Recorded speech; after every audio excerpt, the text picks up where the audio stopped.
The aroma of freshly baked croissants and premium coffee filled the air at the Blue Water restaurant, one of Beverly Hills' most exclusive dining spots.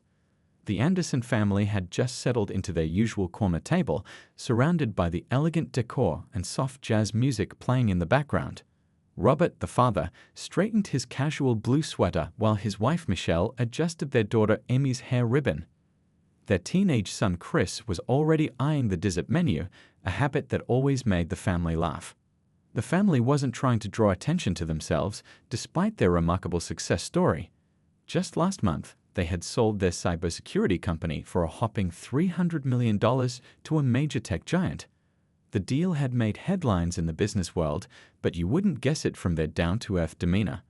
Robert still drove the same SUV he'd had for years, and Michelle continued to clip coupons for their weekly grocery shopping, habits that had helped them build their fortune in the first place. As they enjoyed their Sunday brunch tradition, the kids shared stories about their school week. Amy couldn't contain her excitement about her upcoming science fair project, while Chris talked about his basketball team making it to the state championships. The parents listened intently, cherishing these precious family moments that their busy schedules didn't always allow. Michelle, stirring her chamomile tea, recalled how they'd started their company in their garage just 10 years ago. "Remember when we used to have our business meetings at that little coffee shop because we couldn't afford an office?" she said, making Robert chuckle. The kids loved hearing stories about their parents' humble beginnings, especially now that success had found its way to their doorstep. The restaurant staff knew them well, not because they flaunted their wealth, but because they always treated everyone with genuine kindness. Tom, their regular waiter, stopped by with extra maple syrup for Amy's blueberry pancakes without being asked. He'd memorized their preferences over the countless Sunday brunches they'd spent there, long before their big business success. Through the restaurant's large windows, sunlight streamed in, creating a warm, cozy atmosphere. Other diners came and went, some in flashy designer clothes and others in casual wear, but the Andersons remained focused on their family time. They discussed their upcoming trip to New York, where Robert was scheduled to speak at a tech conference. The kids were especially thrilled because it meant missing a few days of school, though Michelle had already arranged for them to keep up with their assignments. As they finished their meal, Amy insisted on trying the restaurant's famous chocolate soufflé, a treat they usually saved for special occasions, but today felt special in its own way. The family had learned to celebrate their small moments together, knowing that these simple times often held the most meaning.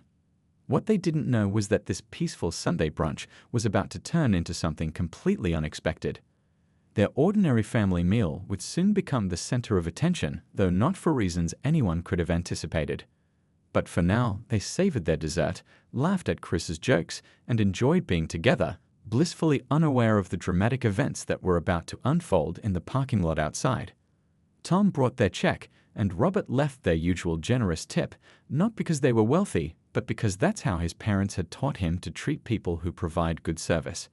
As they gathered their belongings and prepared to leave, Michelle checked her phone to make sure they were still on schedule for their afternoon plans. The kids helped clean up their table, a habit their parents had instilled in them regardless of dining at home or out. The family stood up, ready to head out into the bright California sunshine, their hearts full from good food and better company. They had no idea that their next few minutes would test their patience, dignity, and family bonds in ways they never expected. But that's often how life works. The biggest moments come when you least expect them, even on an ordinary Sunday afternoon in Beverly Hills. The bright California sun warmed the parking lot as the Anderson family made their way to their dark blue SUV. Robert had his arm around Michelle's shoulder, while Chris and Amy walked ahead, still debating about who would get the front seat on the drive home. The peaceful aftermath of their Sunday brunch was about to take an unexpected turn. As they approached their vehicle, a sharp voice cut through the quiet afternoon air. "Excuse me." The voice belonged to Patricia Wheeler, a woman in her mid-50s wearing designer clothes that looked like they were chosen specifically to show off brand names. Her perfectly styled blonde hair seemed at odds with her reddening face as she marched toward the family. The Andersons turned, startled by her aggressive tone. Chris and Amy instinctively moved closer to their parents, sensing the sudden tension in the air. Patricia's heels clicked against the pavement as she approached, her oversized sunglasses pushed up into her hair, revealing narrowed eyes. "I've been watching you in the restaurant," Patricia announced, her voice dripping with unwarranted suspicion. "How can you afford to eat here?" "I come here every weekend, and I've never seen your kind at this establishment before." Her words hung in the air like a heavy cloud, their implications clear and uncomfortable. Several other diners who were leaving the restaurant stopped in their tracks. A young couple nearby pulled out their phones and began recording, recognizing the situation unfolding before them. Robert and Michelle exchanged a quick glance, years of partnership allowing them to communicate without words. "Ma'am," Robert began calmly, his voice steady and controlled, "we're regular customers here, and we're simply trying to leave after enjoying a meal with our family." He positioned himself slightly in front of his children, his protective instincts kicking in naturally. Patricia wasn't satisfied. She pulled out her phone, waving it threateningly. "I'm going to call the restaurant management. There's no way you can afford these prices. I bet you're trying to run some sort of scam." Her voice grew louder, attracting more attention from passers-by. Michelle stepped forward, her legal background evident in her composed demeanor. "We have every right to be here," she stated firmly, though her hand trembled slightly as she held her car keys. "Please step aside and let us reach our car." The children watched their parents handle the situation with grace, though Amy's eyes had begun to water and Chris's fists were clenched at his sides. A small crowd had gathered now, many of them shaking their heads at Patricia's behavior. Some had their phones out, recording the incident. "I'm calling the police," Patricia declared, dramatically punching numbers into her phone. "We need to verify your credentials. This is a high-end establishment, and we can't have just anyone walking in here." Her voice had risen to almost a shriek. More restaurant patrons emerged into the parking lot, drawn by the commotion. An elderly couple who had been sitting near the Andersons during brunch stepped forward. "This is ridiculous," the elderly gentleman announced loudly. "We saw this lovely family enjoying their meal just like everyone else." Patricia's hands shook as she held her phone, but she remained determined. "I know what I'm talking about. I've been coming here for years, and I know who belongs and who doesn't." Her words echoed across the parking lot, causing several people to gasp at their blatant prejudice. Robert kept his composure, though his jaw tightened. He'd faced similar situations before, but never with his children present. He turned to Chris and Amy, speaking softly but firmly. "Remember what we've talked about. Some people judge without knowing, but that reflects on them, not on us." The situation was about to take another turn, as more players were about to enter this unfolding drama. Unknown to Patricia, her actions were already being broadcast live on several social media platforms by concerned onlookers, and someone had rushed back into the restaurant to alert the management. The tension in the air was palpable, but the Andersons stood their ground with dignity, their family unity evident in how they drew closer together. They'd faced challenges while building their business from scratch, but this public display of prejudice was testing their patience in ways they never expected during their usual Sunday brunch. The parking lot had become an impromptu stage, with the Anderson family at the center of unwanted attention. Robert took a deep breath, remembering the lessons his father had taught him about handling difficult situations. His dad's voice echoed in his mind. "Your reaction to ignorance shows more about your character than their words could ever reveal about theirs." Michelle, drawing from her years of courtroom experience, stepped forward with the calm confidence that had won her numerous legal battles. Patricia, she addressed the agitated woman directly, her voice clear but not confrontational. "I understand you might have concerns, but let's talk about this rationally. We're all here to enjoy a peaceful Sunday with our families." Chris, the teenager who normally found it hard to control his emotions, surprised his parents with his maturity. He placed a gentle hand on his younger sister Emmy's shoulder, who was fighting back tears. "It's okay, Emmy," he whispered, loud enough for nearby onlookers to hear. "Remember what Mom and Dad always say. Other people's prejudices are like clouds. They can't dim our sunshine unless we let them." The growing crowd of spectators witnessed something remarkable, not a shouting match or a heated argument, but a masterclass in grace under pressure. The Andersons stood together, their family bond evident in their unified calm. Some onlookers nodded in approval, while others continued recording the scene on their phones.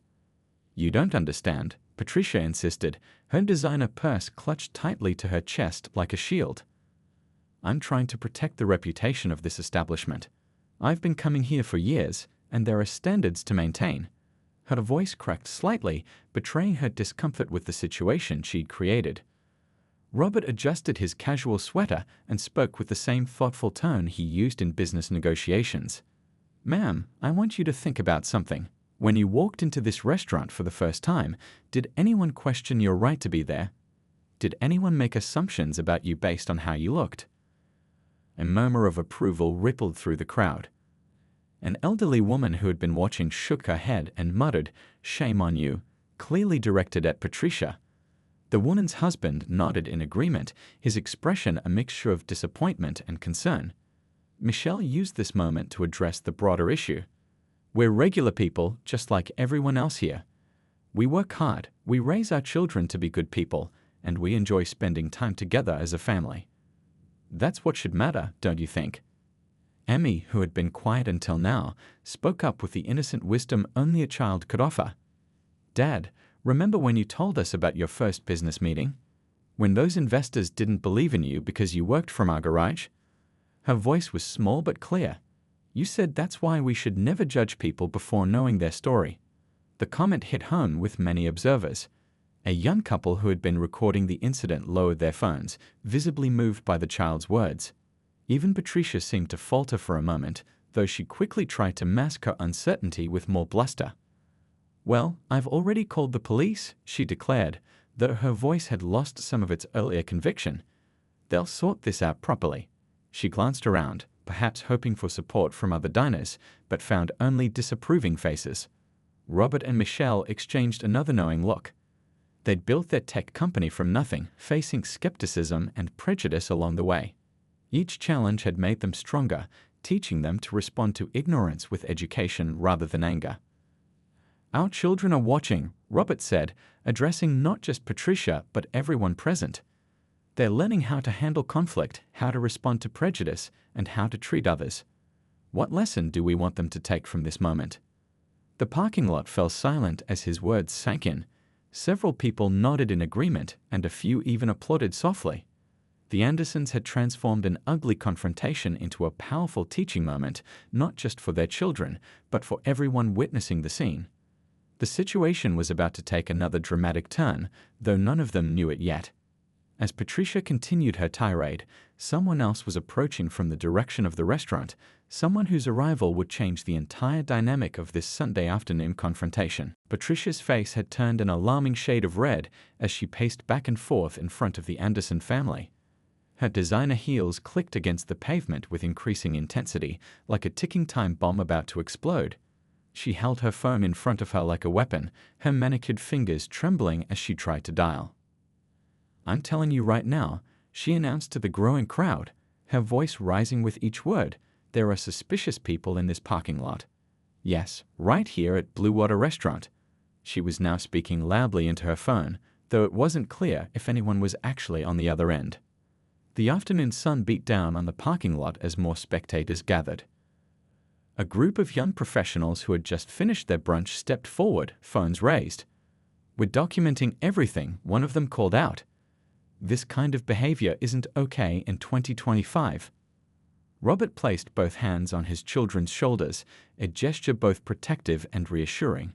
Chris, despite being a teenager who usually shied away from parental touch in public, didn't pull away. Emmy leaned closer to her father, watching the scene unfold with wide eyes. "The police need to know," Patricia continued, her voice reaching a near-hysteric pitch, "that these people are pretending to be restaurant customers. They probably can't even afford the water here." She waved her free hand dismissively at the Andersons' casual but well-kept clothing. Michelle stepped forward, her legal training evident in her measured response. "Ma'am, you should know that making false police reports is a serious offense. We're lawful customers who've just finished our meal. Think carefully about your next actions." The crowd had grown larger now. Tom, their regular waiter, had come outside on his break and stood watching with his mouth open in shock. Several other restaurant staff members gathered at the entrance, whispering among themselves and shaking their heads in disbelief. "Oh, you think you're so smart," Patricia snapped, turning her attention to Michelle. "With your fancy words and legal threats. I know your type. You probably printed fake business cards too. She fumbled in her designer purse, pulling out her own business card. I'm on the neighborhood watch committee. I know what suspicious activity looks like. A teenage girl in the crowd couldn't contain herself any longer. The only suspicious activity here is your racism, she shouted, earning several months of agreement from other onlookers. Her mother tried to quiet her, but the truth in her words hung heavy in the air. Hammy tugged at her mother's sleeve. Mom, she whispered, though loud enough for nearby people to hear, is this why you told me some people are scared of success they don't understand? The innocent question caused several observers to gasp, moved by the child's perception. Patricia's phone call became more animated. Yes, hello, police? I need officers at Blue Water Restaurant immediately. There's a family here who shouldn't be here. They're causing a disturbance. She emphasized the last word, though it was clear to everyone present who was really disturbing the peace. Robert checked his watch and sighed. They had plans for the afternoon, important ones, but here they were, trapped in this absurd situation. He caught Michelle's eye, and they shared a look that spoke volumes about similar experiences they'd faced while building their company. Everyone, please keep recording, a woman in the crowd called out. The internet needs to see this. It's 2025, and this is still happening. Several phones were raised higher in response, their cameras capturing every moment of Patricia's meltdown. The situation was reaching a boiling point. Patricia's accusations were becoming more outlandish by the minute. They'd probably snuck in through the back door. She declared to no one in particular. I bet they didn't even pay for their meal. Someone needs to check their receipt. Just then, a new voice cut through the chaos.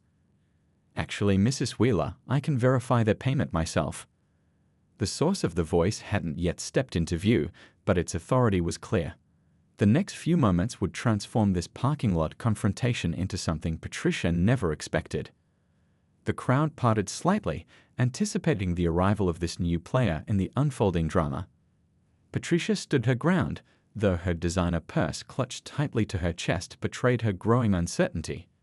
The Andersons remained calm, knowing that truth had a way of revealing itself at the right moment. Through the growing crowd stepped David Chen, the restaurant's general manager. His usually cheerful face was set in serious lines as he approached the scene. He straightened his tailored suit jacket, a habit from his 20 years in the hospitality industry. The crowd fell silent, sensing that a significant moment was about to unfold. Mrs. Wheeler, David addressed Patricia directly, his voice carrying the perfect blend of authority and professional courtesy. I couldn't help but overhear the commotion from inside. In fact, half the restaurant could hear it. He gestured toward the large windows where curious diners had gathered to watch. Patricia's expression shifted from righteous indignation to uncertainty. She lowered her phone slightly but maintained her defensive posture. David, I'm just trying to protect the restaurant's reputation. These people, David interrupted smoothly, are the Andersons. They've been loyal customers here every Sunday for the past 3 years. He turned to smile warmly at the family. In fact, Mr. Anderson helped us upgrade our entire cybersecurity system last year, free of charge, after that attempted data breach. A murmur rippled through the crowd. Someone whispered, "Wait, Anderson?" Like Anderson Tech Solutions. The name was clearly familiar to several onlookers who began pulling out their phones to search the internet. Robert and Michelle exchanged small smiles, while Chris stood a little straighter, proud of his parents' accomplishments. Emmy, still holding her mother's hand, watched the scene with growing interest as the tables began to turn. David continued, pulling out his tablet. Let me show you something, Mrs. Wheeler. He pulled up the restaurant's security footage. Our cameras caught everything that happened out here. Would you like to see yourself in action? I'm sure the police would be interested in viewing this footage as well, though probably not for the reasons you intended. Patricia's face paled visibly. Her designer purse slipped slightly from her grip as the reality of her situation began to sink in. I was just trying to discriminate against a family enjoying their Sunday brunch. David's voice was firm but not unkind. Mrs. Wheeler, I've known you as a customer for 5 years, but I never expected this from you. The Andersons represent everything our restaurant stands for: family, success through hard work, and treating others with respect. The crowd had grown larger, and several people nodded in agreement.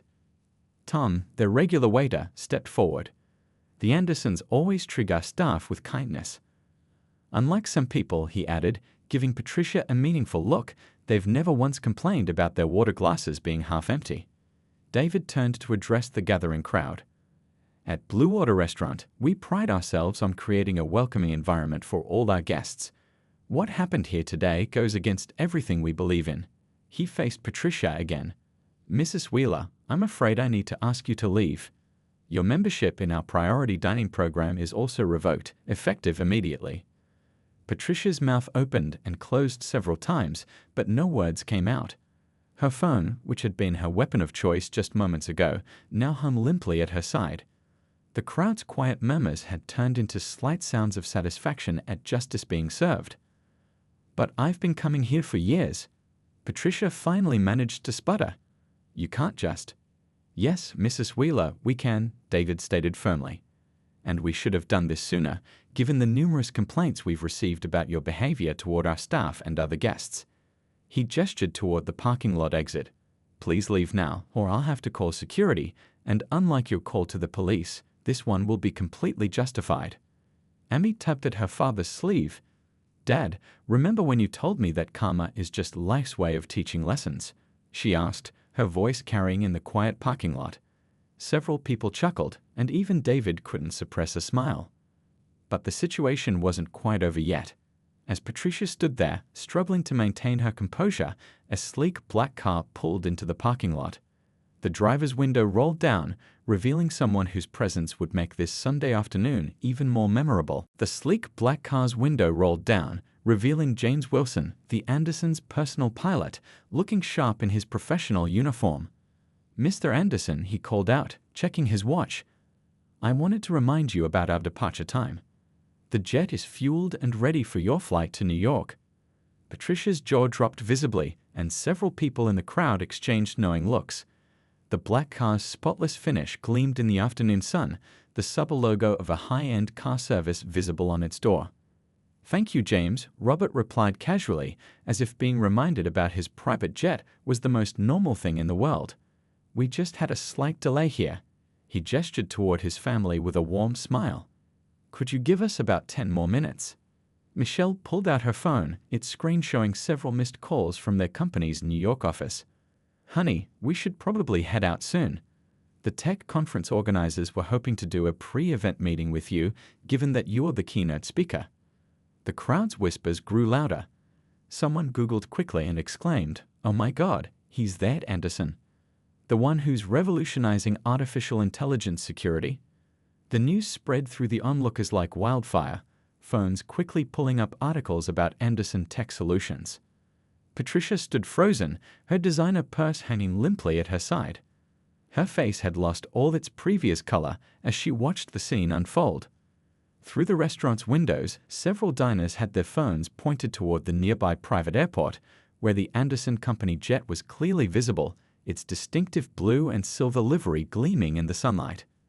James stepped out of the car, his pilot's uniform immaculate. I took the liberty of having your presentation materials loaded onto the jet, sir. The new security protocols you designed have been implemented for the flight, and Mrs. Chen from the New York office confirmed all arrangements for your keynote speech. Chris couldn't help but grin at Patricia's shocked expression. Mom, Dad, he said, loud enough for everyone to hear.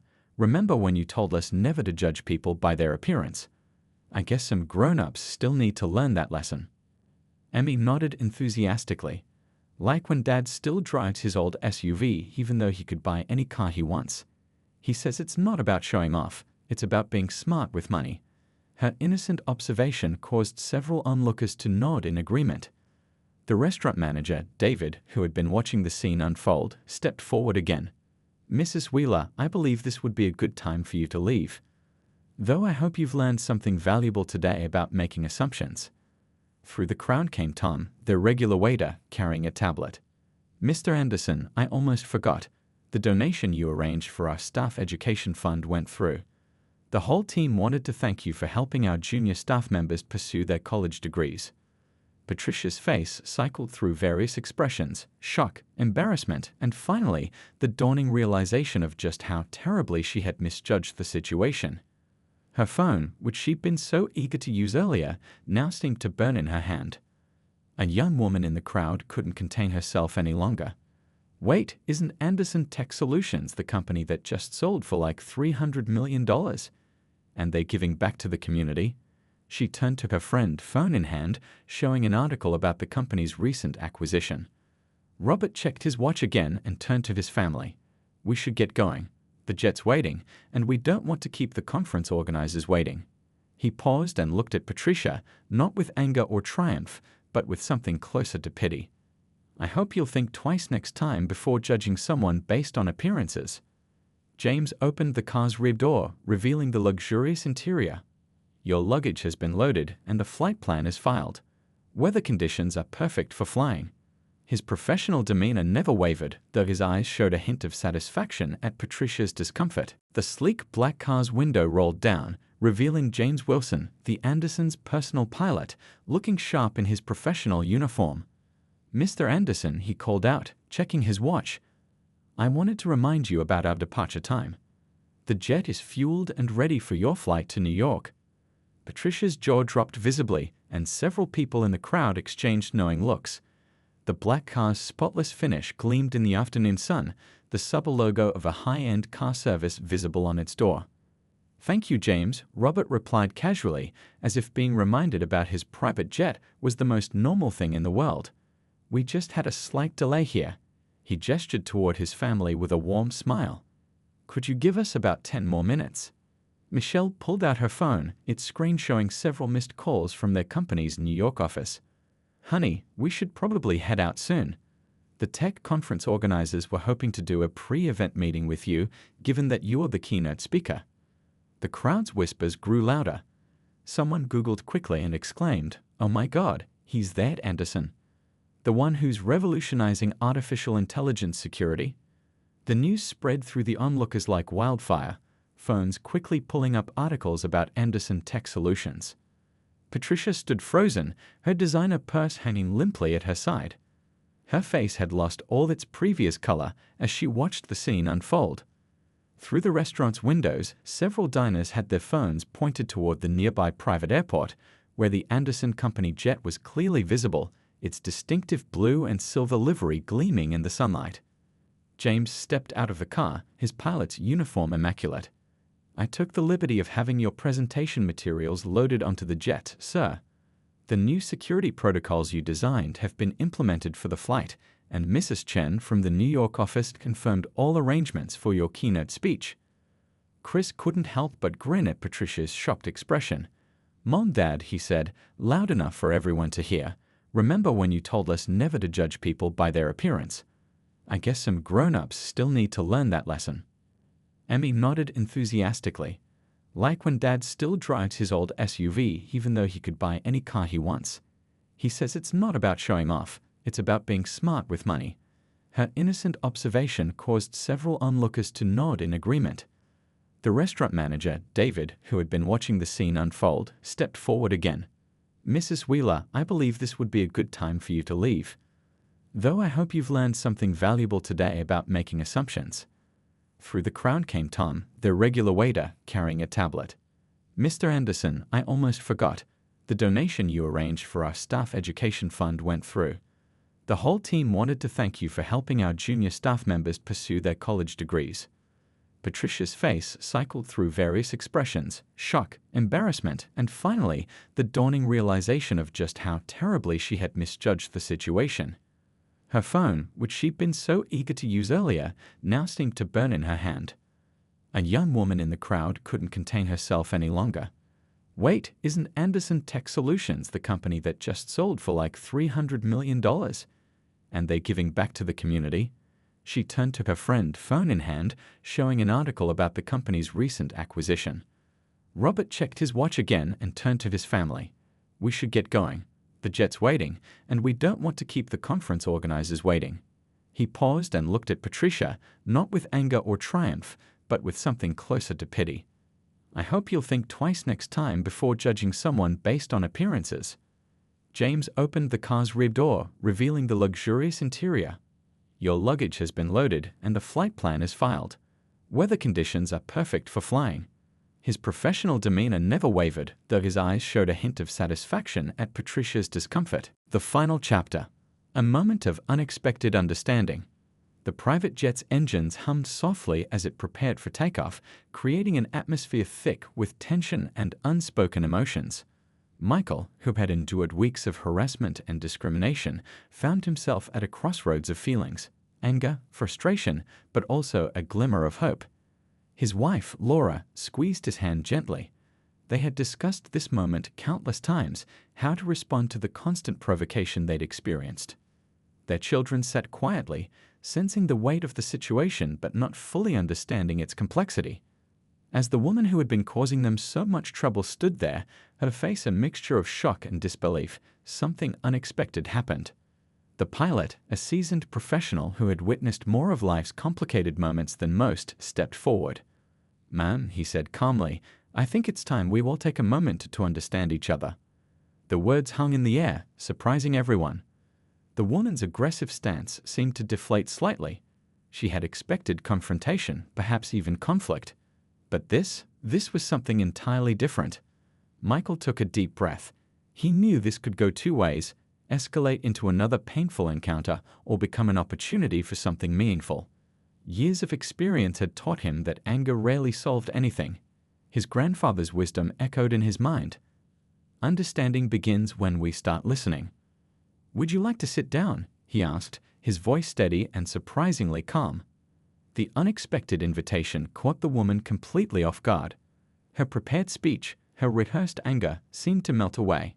For the first time, she saw the family not as faceless targets of her frustration, but as real people, parents, children, individuals with hopes, dreams, and feelings. The children, sensing a shift in the atmosphere, looked up with curious eyes. They didn't understand the complexities of the situation, but they could feel the tension slowly dissolving. Laura, always the peacemaker, offered a small smile. It wasn't a smile of submission or defeat, but one of genuine human connection.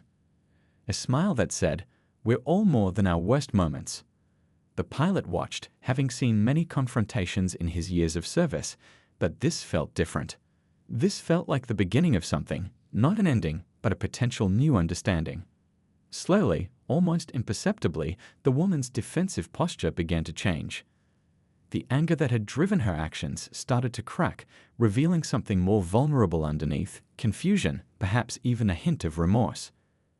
She started, her voice breaking slightly. "I never thought." Michael waited, not with judgment but with a patience that spoke volumes about his character.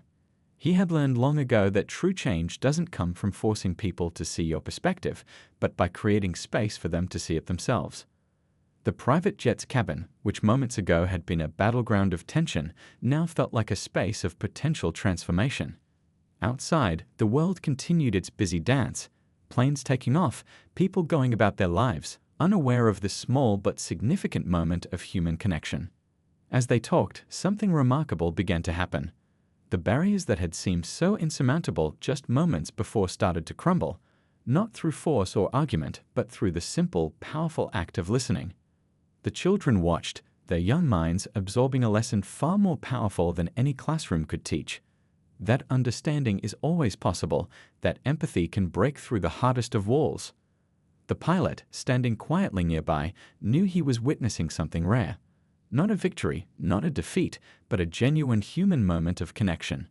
And as the private jet prepared to take off, carrying with it this unexpected journey of understanding, everyone on board knew that something had fundamentally changed. Not just between two individuals, but in the very fabric of their shared human experience. Sometimes, the most profound transformations happen in the most unexpected moments, in the most unexpected places.